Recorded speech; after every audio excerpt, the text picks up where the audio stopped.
공산 집단의 어떤 본질적인 그 체제 존재를 우리가 그 한시도 잊지 말아야 되거든요. 왜냐하면은 현재 남북한 간의 이 평화쇼 3차 최근 이 9.19 평양 쇼를까지 통해 가지고 마치 한반도 평화가 온 것처럼 굉장히 착각들 많이 하고 계시잖아요. 예.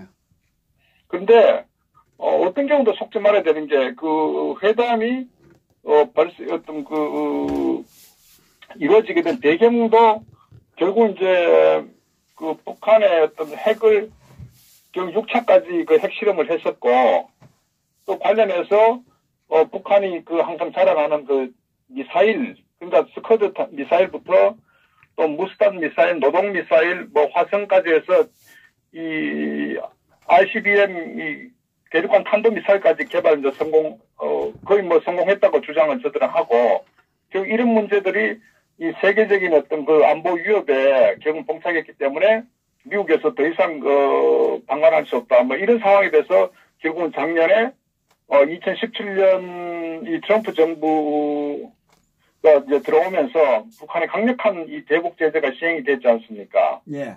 결국 이제 이 문제가 국제화됐다는 얘기거든요. 예. 그러면 우리가 왜 이 김정은이가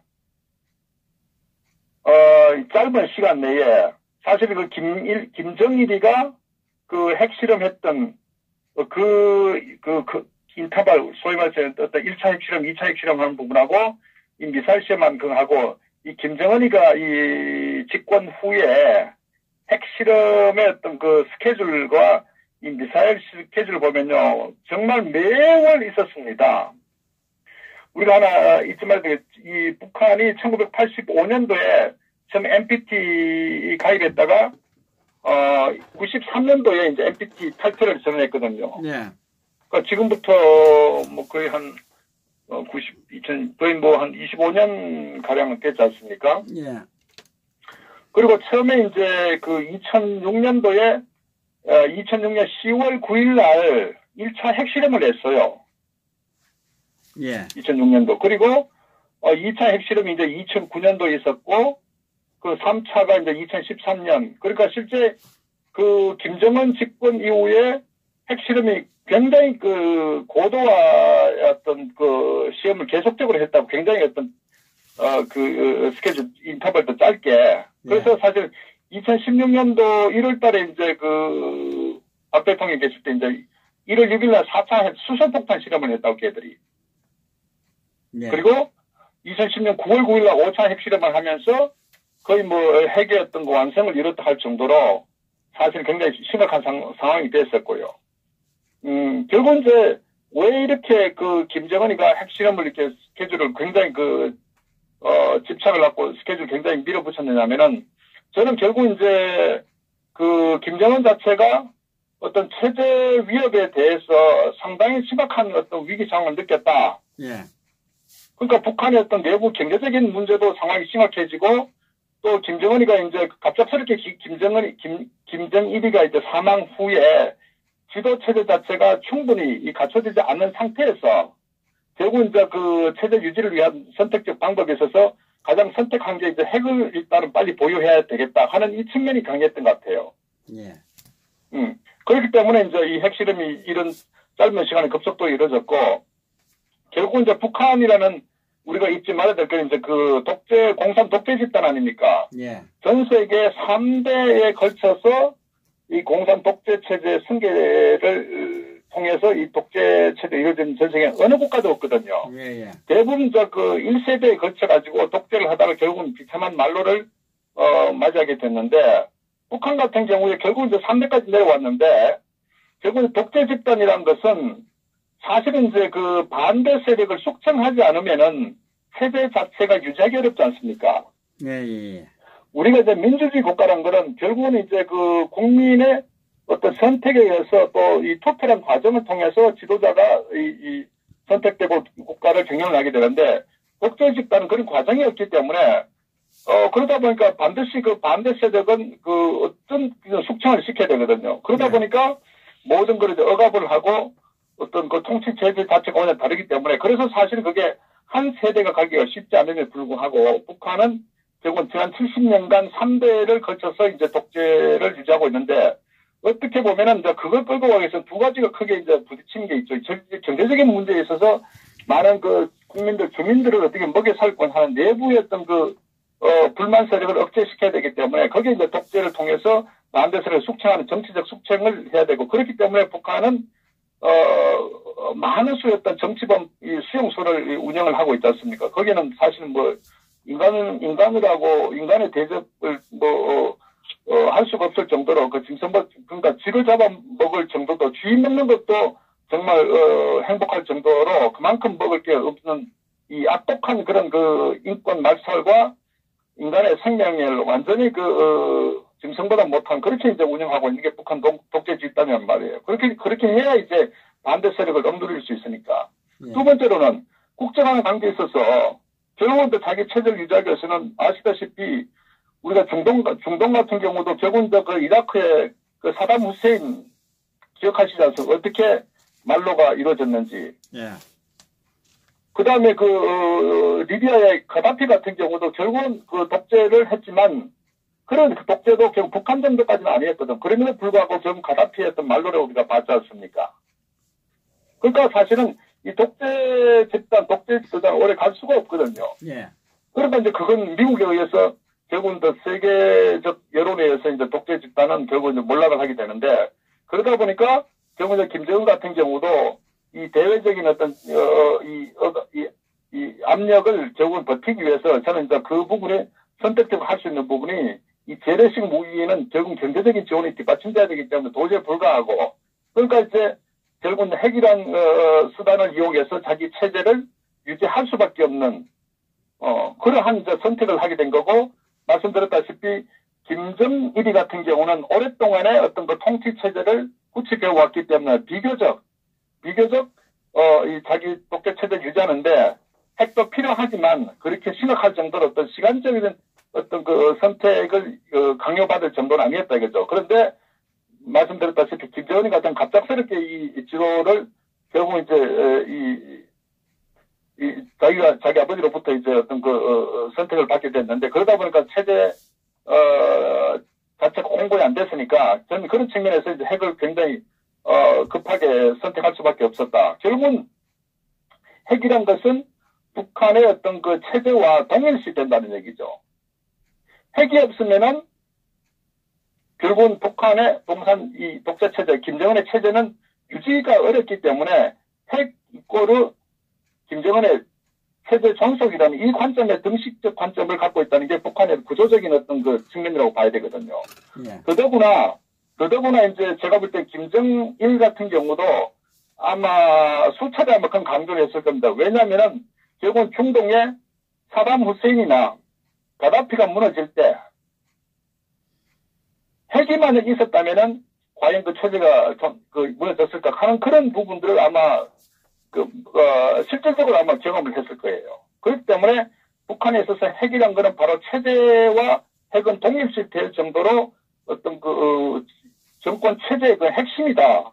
그렇기 때문에 결국 이제 핵을 포기할 수 없다는 측면이고, 또 그걸 반증하는 것이 결국 이제 작년 12월에 굉장한 경제적인 압박, 그러니까 중국도 러시아도 유엔 제재 하에서 이 경제 제재가 이루어졌는데, 저는 거기에 플러스 이제 이 군사적 제재까지도 정말 위기의식 느꼈기 때문에 할 수 없이 이제 협상장에 나오게 된 거죠. 자, 그런데 아시다시피 협상장 나와 회담은 남북 간에도 여러 번 이루어졌고, 네. 결국 트럼프하고도 했지만 현 상황에서 달라진 게 아무것도 없잖아요. 그러니까 철저하게 북한은 자기 어떤 체제 유지를 위한 전략적 측면에서 회담에 임하게 되고, 전략적 측면에서 문재인 좌파 정권을 이용하는 그 모든 상황은 결국은 체제 유지라는 관점에서 이 모든 대외적인 이 정책이나 이 협상이 이루어지거든요. 그렇기 때문에 그걸 바로 반증하는 것이 말씀드렸다시피 오늘 이 시점까지 북한은 달라진 게 하나도 없다는 겁니다. 아무것도 없다는 거죠. 그것이 바로 이제 북한의 어떤 본질과 속성을 우리가 이제 말해주는 거다. 저는 이렇게 봅니다. 그렇기 때문에 기본적으로 핵이 제거되면 체제도 붕괴된다는 것을 너무나 머릿속에 뼈속 깊이 생각하고 있기 때문에 북한은 이제 핵을 포기할 가능성이 제로다. 이게 우리가 정확히 알아야 되거든요. 자, 그렇다면은 왜 지금 이 현재 이 대한민국의 이 문재인 좌파 정권이 정말 착각하고 언론이 국민을 선동하는 게 뭐냐면은 북한은 달라진 게 아무것도 없지 않습니까? 예. 재래식 무기조차도 전혀 달라진 게 없단 말이에요. 그러니까 근본적으로 달라질 수가 없는 것이 바로 북한의 이 속성이고 체제라는 얘기라고요. 그런데 결국은 이 남한의 이 주사파 정권들, 많은 종북 좌익들이 포진하면서 특히 언론에 선동당해가지고 남북 간에 평화가 온 것처럼 굉장히 착각을 하고 있는 이 상황이 현재 대한민국 굉장히 위기 상황이다. 이것을 우리가 실체를 알아야 된다는 얘기거든요. 맞습니다. 그 결과 결국은 현재 안보나 국방이 완전 무력화돼 버리는, 훈련도 못하는, 그러니까 공군, 바다, 어떤 육지까지 모두 완전히 해제된 이 상황이 지금 현재 이 대한민국이 처해진 굉장히 안보 위기 이 상황이라는 거고요. 결국은 저도 보면은 이 탄핵 같은 경우도 결국 아시다시피 2016년도에 그 박근혜 대통령 재임 시절에 1차 수소폭탄 실험이 1월달에 있었다고요. 그 당시에는 원래 박근혜 대통령 정부가 이제 시작되면서 북한에 대해서 우리가 굉장히 포용적 어떤 관계를 설정을 시켰다고요. 이 남북 통일에 대한 어떤 긍정적 점. 그러나 사실 그때도 우리가 좀 실수했다면 북한의 어떤 속성을 정확히 인식하지 못하고 너무 나이브하게 북한 대북 정책에 대해서 좀 접근했다. 근본적으로 북한은 레징 체인지를 하지 않으면은 근본적으로 한 치 앞도 앞서 나갈 수 없는 그게 현실인데 불구하고 우리가 너무나 느슨하게, 너무나 좀 이렇게 순진하게 좀 대북 정책에 임했다는 것이 결국은 저는 그것이 현재 오늘 이 시간까지도 우리가 어려움 겪고 있는 거 아니냐. 이런 측면을 우리가 좀 한번 상기시켜 볼 필요가 있다고요. 그래서 2016년 같은 경우에 1월 6일날 이제 4차 수소폭탄 실험하고 그 다음에 이제 2010년 9월 9일날 5차 핵실험을 또 했단 말이에요. 그리고 그 전에 이제 수없이 많은 미사일 무수단 시험, 스커드 계통이었던 단거리 단거리 시험도 동해로 발사했고, 광명성 시험도 하고, 또 무수단 중거리, 보통 한 1300에서 1800km 되는 이런 탄도 미사일 시험도 했었고, 또 잠수함에서 실어 보내는 SLBM 실험도 또 했었고, 그러니까 이런 실험들이 1월부터 9월까지 매월 미사일 시험을 해왔다고요. 그래서 결국은 뭐냐, 그렇기 때문에 이제 박근혜 대통령 재임 시절에, 북한은 도저히, 하나의 협상과 타협의 대상으로서는 불가하다 해서 이제, 소위 참수작전을 이제 계획을 한 거 아닙니까? 그걸 구체화 시켰잖아요. 예. 그러니까, 결국 이제 그 점점이 뭐냐면은, 9월 9일날 이 핵실험, 5차 핵실험을 했기 때문에 이제 박 대통령이 북한에 보낸 메시지가 뭐냐. 그 전에는 일반 국민들이 이 탈북을 하면은 우리가 기꺼이 받아주겠다, 동포로서. 그런데 그 이후에 이런 핵실험과 이 미사일 시험에 대한 탄도탄 미사일 시험이 계속적으로 이제 진행되면서 이 관료까지, 북한의 공산 이 노동당 간부까지도 이 탈북하면은 우리가 함께 받아주겠다. 이 정도로 이렇게 굉장히 이제 결국 북한의 김정은을 제거하기 위한 주변 핵심 세력을 제외한 모든 북한의 어떤 그런 국민들이나 이 관료까지도 받아주겠다. 이렇게 이제 완전히 체제 이 교체 작업이 하나 저는 그 당시에 정책이었던 거죠. 그러다 보니까 지금 북한의 김정은 입장에 봤을 때는 굉장히 코너에 몰릴 수밖에 없었던 거죠. 그런 그 과정에 또 국제 간의 관계에서 한국이 그 당시에는 미국과의 강력한 어떤 교류, 이 합동 정책을 가지고 북한을 제재하는 그런 쪽에 우리가 했기 때문에 거기에서 결국은 남한의 종북 세력들, 이 좌파 세력들, 또 북한의 어떤 우리가 아다시피 박근혜 대통령 탄핵시키라고 노동신문에서 계속적으로 그때 보도도 하고 있지 않습니까? 예. 그리고 저는 결국은 이 핵이라는 핵심 자체를 둘러싸고 있는 이 상황은 결국 탄핵에도 상당 부분 개입한, 저는 그런 측면을 우리가 이제 인식해야 되고, 자, 그것이 북한의 핵심이거든요. 예. 속성이라고요. 그런데 이 문재인 좌파 정권은 국민들 기만하면서 마치 남북 간에 평화가 온 것처럼 이런 그 왜곡 선동하는 이 상황이 굉장히 심각하다는 얘기라고. 그러면서 단순히 선동이 아니라 실질적으로 이 김정은과의 어떤 그 3차 회담까지 무리하게 가져가면서 북한은 변한 것이 1%도 없는데 대한민국은 모든 것을 열어줘 버렸다는 얘기라고. 그것이 지금 결국은 이제 우리 실체란 것을 인식해야 되기 때문에, 저는 결국은 이제 이 국민들께서 이 평화란 역에 대해서, 속지 말아야 되고, 이 평화 선동이 가장 위험한 거거든요. 북한은 전혀 정말 이 대남적화의 이 통일 전선 전략적 측면에서 모든 걸 이용하고 있는데 순진하게 언론에 속아가지고 마치 평화온 것처럼, 그래서 지금 현재 이 한강 하구까지도 완전 열어주는, 그리고 소위 어떤 DMZ 이 북한의 어떤 그런 그 군사적 움직임 자체도 우리가 전혀 그 모니터링 할 수 없는 위기 상황까지 지금 이 놓여 있다는 것이 현재 우리 이 한반도로서 위험성, 또 김정은의 어떤 그 1%도 변치 않는 대남적화 전략이 우리가 존재한다는 것을 우리가 국민들께서는 충분히 알아야 된다. 그래서 어느 때보다도 지금이 저는 가장 위험한 그 상황이라고 저는 규정을 하거든요. 걱정스러운 것이. 그러니까 저들은 전혀 변함이 하나도 없고 변할 수도 없는 것. 변한다는 것은 김정은이가 결국은 죽는다는 뜻이거든요. 그렇지, 죽음이.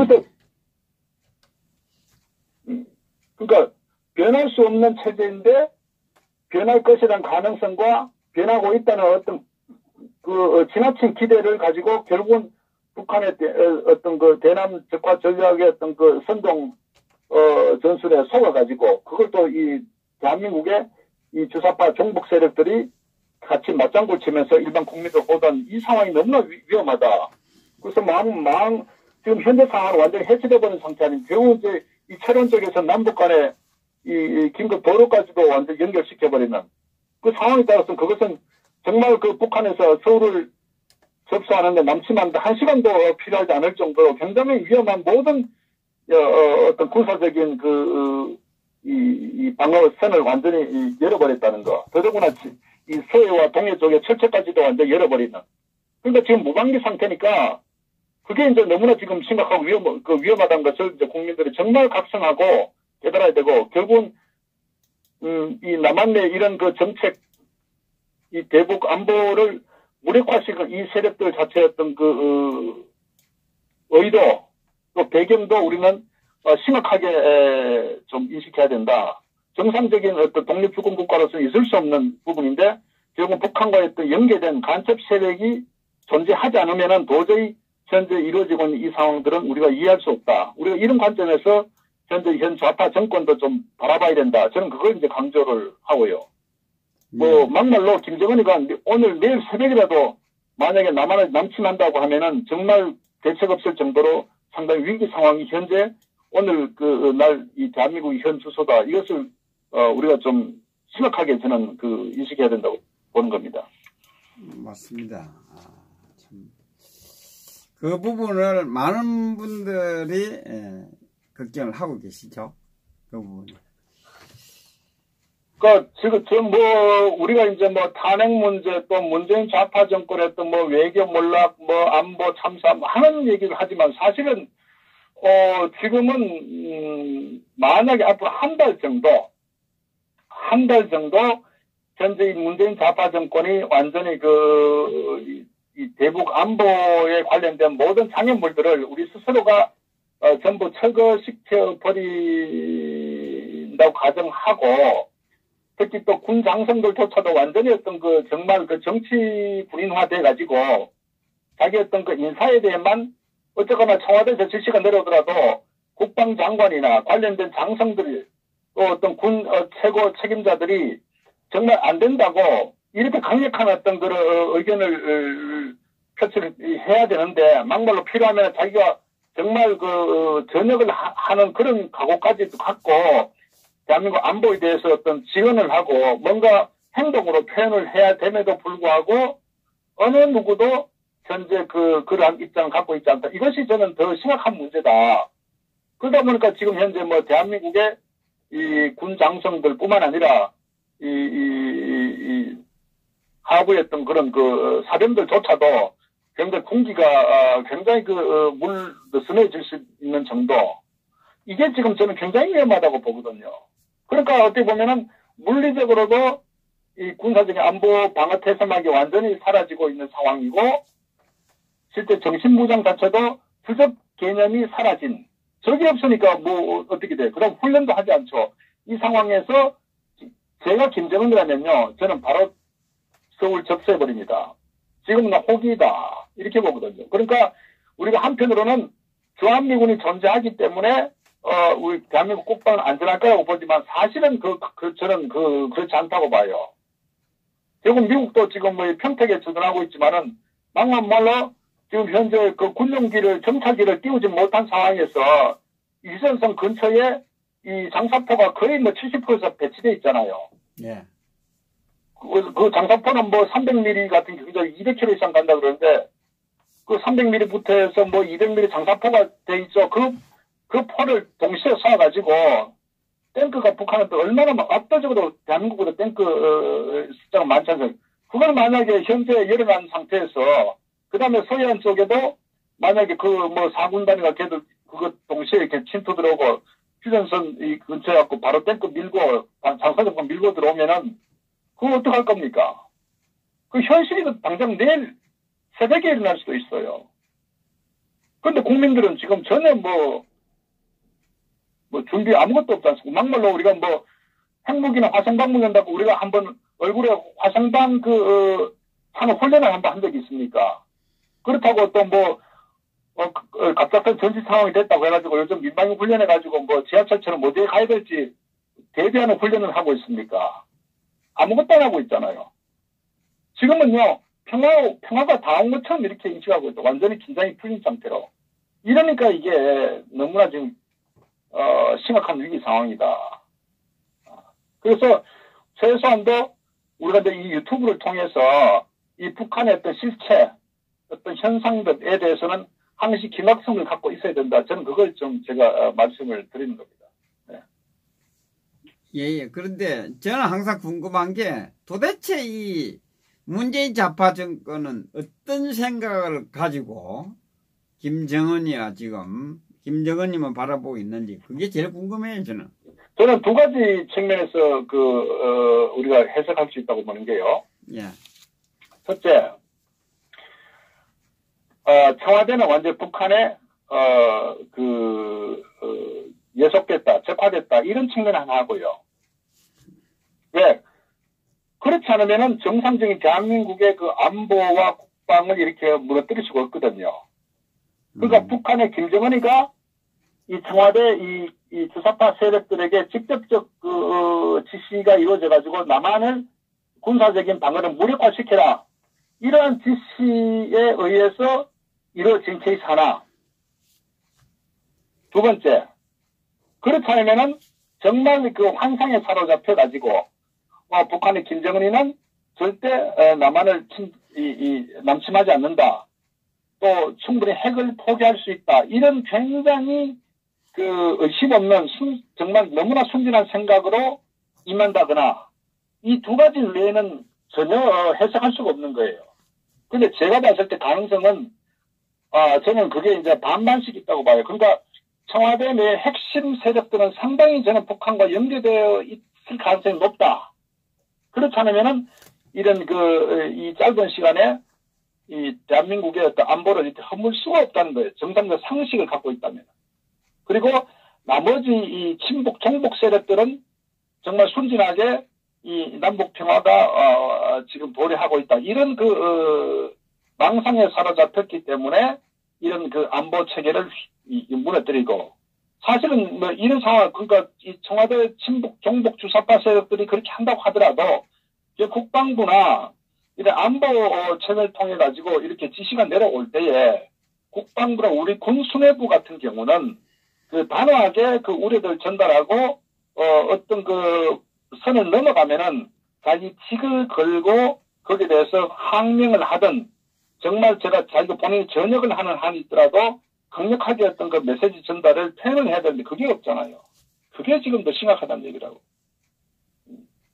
결국 이제 그렇기 때문에 현재 이 대한민국의 어떤 이런 그 안보 위기와 몰락은 근본적으로 이 청와대의 어떤 그 정책 컨트롤하는 파워 자체가 우리가 정상적으로 대한민국의 어떤 그 안보를 책임지는 그런 세력이 아닐 가능성이 저는 크다 이렇게 봅니다. 현재 이루어진 이 상황을 봤을 때. 참. 그러니까 저는 이제 어쨌거나 걱정스러운 것은 언론에서도 지적을 해야 되거든요. 그래서 국민들도 알아야 된다고요. 알고 우리가 위기 상황을 맞이하는 거하고 모르고 위기 상황을 맞이하는 거 전혀 다르다고요. 그러니까 마치 우리가 6.25 전쟁 때 정말 뭐 군인들 휴가 가고 뭐 전혀 어떤 그 남침에 대한 그거 일반 국민들은 모르는 것처럼 인식하다가 결국은 새벽에 정말 어떤 그 남침으로 해갖고 순식간에 그냥 서울이 완전히 무너져 버렸잖아요. 저는 지금도 그때와 뭐가 다를까? 오히려 그때는 그 뭐 이승만 박사가 우리가 철저하게 어떤 그 어떤 반공 정신 갖고 있는 상황, 지금은 종북주의자들이 이 컨트롤 타워가 되어 있는 상태에서 지금 현재 아시다시피 최근에 어저께도 뭐 KT 이 화재 사건도 그렇고 지난번 일산에 또 뭐 5.1 그 저장뱅크 어떤 그 화재 사건도 마찬가지고 지금 이런 것들 자체도 사회적으로 정말 그 북한의 어떤 그런 이 세력들이 갑자기 전방위적으로 만약에 서울에 침입했을 때 또 서울에 있는 그 정복 세력들이 친북 세력들이 합세했을 때 지금 간첩 뭐 당연히 있지 않겠습니까? 지금 막 안기부나 국정원에서 지금 국정원에서 전혀 지금 그 대남 이 간첩 이런 작업을 하지 않으니까 방어 작업을 하지 않으니까 기무사도 마찬가지고 군에도 간첩이 없다고 우리가 확신할 수 있겠습니까? 아니겠죠. 군에도 아마 상당 부분 어느 정도 이 북한 간첩과 연계된 그 세력들이 있다고 저는 판단해야 될 겁니다. 그러니까 이런 전체적으로 대한민국 사회가 지금 위기 상황에 빠져 있기 때문에 마음만 먹으면 저는 뭐 서울 같은 경우는 한순간에 북한의 손에 넘어갈 수 있다. 그러니까 우리가 미군이 있다고 해서 미군이 있다면 궁극적으로 전쟁에서 이길 수 있다는 얘기지 순간적으로 우리가 저쪽에서 남침했을 때는 저는 그 대한민국이나 서울 자체가 너무 위기 상황에 빠질 수 있다. 뭐 한간에 또 군사 전문가도 그런 얘기 하지 않습니까? 북한이 결국은 이 서해 쪽으로 결국 그 특수 군단 애들이 들어오고 또 이렇게 들어와가지고 서울을 담보로 해가지고 만약 미국과 협상한다고 해가지고 미군 철수 쪽으로 충분히 가능한 얘기 아니겠습니까? 그래서 결국은 미군은 우리를 뭐 100% 시킨다 보다도 근본적으로 일단 전쟁이 발발하면은 속결이 끝나는 어떤 형태거든. 그거 북한 애들도 어떻게 하면 그거 너무 잘 알기 때문에 그러니까 어떻게 보면은 그 장기적으로 미군 철수라고 주장을 하지만은 결국 미군 철수가 여의치 않을 경우는 속결로 서울을 탈취해서 주한미군과 협상해서 미군을 철수시켜버리고 그리고 핵을 보유시키고자 하는 저는 뭐 이런 것도 충분히 저희들의 또 전략에 들어가 있다. 뭐 제가 김정은이라도 충분히 저는 그런 전략을 구사할 거라고 저는 하기 때문에 우리가 지금 이만큼 그 무방비 상태로 위험하다는 것을 우리가 좀 국민들의 인식했으면 좋겠습니다. 예, 알겠습니다. 수고하셨습니다. 네. 매일 저녁에 논평하시느라 수고 많습니다.